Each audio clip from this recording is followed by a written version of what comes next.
Bom dia, estamos na casa da doutora Maria Máxima Vaz, historiadora e residente em Odivelas.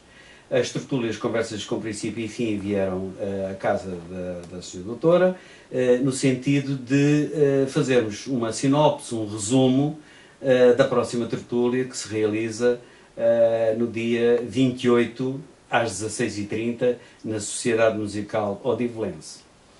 O tema História tem sido, assim, genericamente tem sido desenvolvido com muito interesse por mim, porque primeiro gosto muito de História e depois, para além da doutora Maria Máxima Vaz conhecer muito bem a cidade de Odivelas, é uma historiadora e é também uma amiga das Conversas com Princípio e Fim, e isso dá-me hipótese a que, com uma certa periodicidade, a tenha como convidada, da qual tenho muito gosto. É interessante lembrar que, por exemplo, ao longo dos 4 anos, fizemos em fevereiro, comemorámos o 4º aniversário, e convém referir que em 4 anos a doutora Máxima Vaz esteve presente durante 4 vezes. Lá desenvolveu o tema da Quinta às Hortas, à mesa com o rei. Até nesta tertúlia tivemos também a confraria que fez o favor de também estar presente e de animar aquela tertúlia, a confraria da Amadora. Foi também muito simpático. Já nos referimos também à história da Malaposta e aos Saloios em Odivelas. Doutora, mais uma vez, muito obrigado por nos ter recebido e gostava então que fizesse o favor de nos dar uma sinopse, um resumo do que é que nos vai apresentar no próximo dia 28. Para além de, mais uma vez, agradecer a sua amabilidade, sabendo que está extremamente ocupada com várias atividades. Portanto, então, bom dia. Bom dia, Sr. Carlos. É com muito gosto que o recebo em minha casa e é com muito gosto que irei fazer essa tertúlia no dia 28. Eu decidi, quando o senhor me perguntou, falar sobre as Quintas de Odivelas, porque já tenho falado em muitos outros aspectos da história de Odivelas e tenho textos escritos sobre as Quintas e sei que não há mais nada, porque não se tem feito pesquisa. Eu acho que a única pessoa que fez pesquisa sobre as Quintas de Odivelas fui eu. E continuo a fazer, porque havia mais quintas, não eram só estas, não é? Só que estas 3, e eu vou falar de 2, porque eram 3 quintas da alta nobreza. Era a quinta de Dom Dinis, que era a quinta de Valdeflores, onde foi construído o mosteiro e onde está a cerca. Havia uma outra quinta, que era de membros da alta nobreza, de fidalgos da Casa Real, que era a quinta da Memória, e a quinta de Nossa Senhora do Monte do Carmo, que era também de um nobre, embora não fosse de uma nobreza tão elevada como os donos da Quinta da Memória, que era Dom Gil Vaz Lobo. E foi ele que quis que se chamasse Quinta da Nossa Senhora do Monte do Carmo. Embora, com o tempo, à medida que mudava de donos, iam dando-lhe o nome dos donos. Depois do Dom Gil Vaz Lobo, passou para uma irmã, e a irmã era casada com gente da alta nobreza também, que eram os Miranda Henriques. Os Miranda Henriques eram os comandantes das frotas do Brasil, e era um dos proprietários depois mais rico que havia em Odivelas. Mas a quinta, embora fosse herança da esposa, como as esposas não tinham direito a nada, os maridos é que geriam os seus bens, mesmo bens herdados da família, passaram a chamar-lhe a Quinta dos Miranda Henriques, ou a Quinta Nova do Miranda. Era mais conhecida como Quinta Nova do Miranda. Mais tarde, esta família acabou por vir a ter uma herdeira, já muito tardiamente, no século XIX, que entregou essa quinta como penhora e nunca conseguiu pagar a penhora. De maneira que a quinta foi à arrematação e quem compra a quinta é um senhor que era comerciante, o Sr. Mendes, que era um senhor da Beira Baixa, que tinha vindo a viver para Lisboa. Muito bem. E esse Sr. Mendes foi um proprietário que teve muito tempo e que a população conheceu aquele dono durante muitos anos e passaram a chamar-lhe Quinta do Mendes. e depois do Sr. Mendes teve outros proprietários. O último deles todos foi o Sr. Doutor Professor Augusto Abreu Lopes. Eu acho que pouca gente sabe isto. O Sr. Professor Augusto Abreu Lopes foi dono da Quinta do Mendes, foi dono da Quinta da Memória e foi dono da Quinta do Porto Pinheiro. Teve estas 3 quintas. As 3 quintas, foi. E foi muito generoso. Foi um homem que deu terrenos para construir a escola secundária, para construir a escola primária de Ondinis, que são 2 escolas, para construir o bairro dos Sinistrados. Aquele campo de futebol e o terreno para o parque desportivo, que eram 9 hectares na Quinta do Porto Pinheiro, ainda foi negociado com a Câmara de Louros e o Sr. Augusto Abreu Lopes. Ainda foi ele que encaminhou as coisas. Não sei se foi mesmo ainda ele, se foi já a pessoa que lhe comprou a Quinta a seguir, que cedeu os terrenos. Eu julgo que ainda foi o Sr. Augusto Abreu Lopes. Um ótimo Odivelas deve imenso ao Sr. Augusto Abreu Lopes. Eu acho que foi o maior benfeitor de Odivelas. E em relação à Quinta da Memória, que hoje é ocupada pelo município, não é? Hoje é o município que está lá, a Quinta da Memória. Chama-se Quinta da Memória porque está ali ao lado a memória, ou seja, o cruzeiro, certo, o memorial.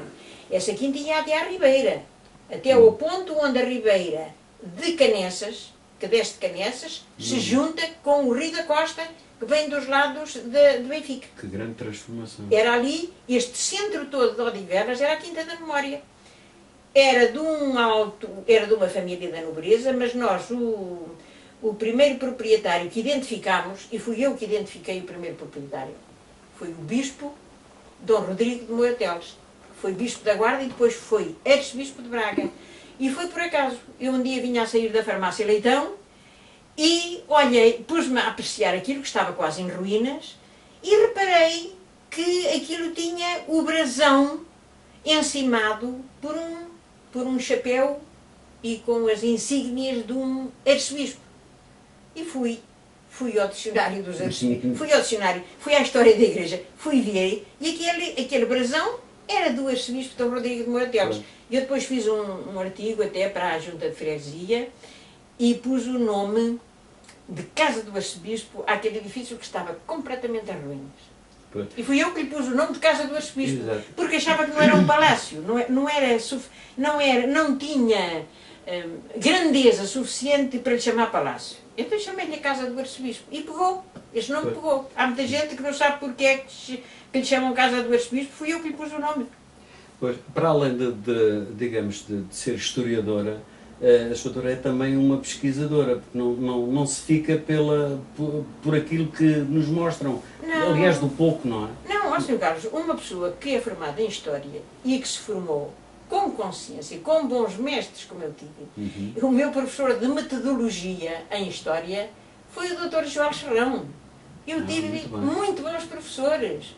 E os meus professores ensinaram-me a investigar e a fazer História. Eu não sou historiadora, eu costumo dizer que sou uma aprendiz de historiadora. Mas o que faço com rigor. Eu nunca afirmo nada sem ter ou um documento ou outros historiadores que sabem mais que eu, que também falam daquilo. Se eles erraram, eu sigo o erro. Se um dia se verificar que é erro, quando aparecer um documento, a gente corrige. Tem razão. Eu sigo atentamente o seu percurso e realmente noto algumas vezes, a doutora tem uma frase que diz: eu não posso comprovar isto ou aquilo. Realmente tem esse... Quando é opinião, é opinião. Claro, pois. É? Muito bem. Agora, portanto, para já, em relação à sinopse, acho que está ótima. Muito obrigado. Sei que a doutora está a preparar com a Associação de Artesãos um cortejo que se vai efetuar, salvo erro, dia 25 de março, não é? Sim, sim. Quer fazer também o favor de nos dar uma ideia do que é que os odivelenses vão poder ver? Que é capaz de ser muito interessante. Eu devo dizer que isto é uma iniciativa integrada na missão vicarial da paróquia. E o Sr. Padre João Francisco chamou-me lá, falou comigo e colocou-me uma questão. Sra. Doutora, nós gostaríamos de fazer uma atividade em homenagem ao rei Dom Dinis. Estamos a pensar numa exposição, mas se a senhora nos ajudar, ou se nos der outra ideia, nós agradecíamos muito. porque não são só atos de culto que nós queríamos para estes 4 dias, queríamos também atos de cultura que tenham que ver com a história de Odivelas e com o rei Dom Dinis. Eu disse, olha, Sr. Padre Francisco, isso da exposição eu não tenho disponibilidade porque é preciso andar a investigar e é preciso arranjar cartazes e depois vai lá meia dúzia de gatos pingados ver a exposição.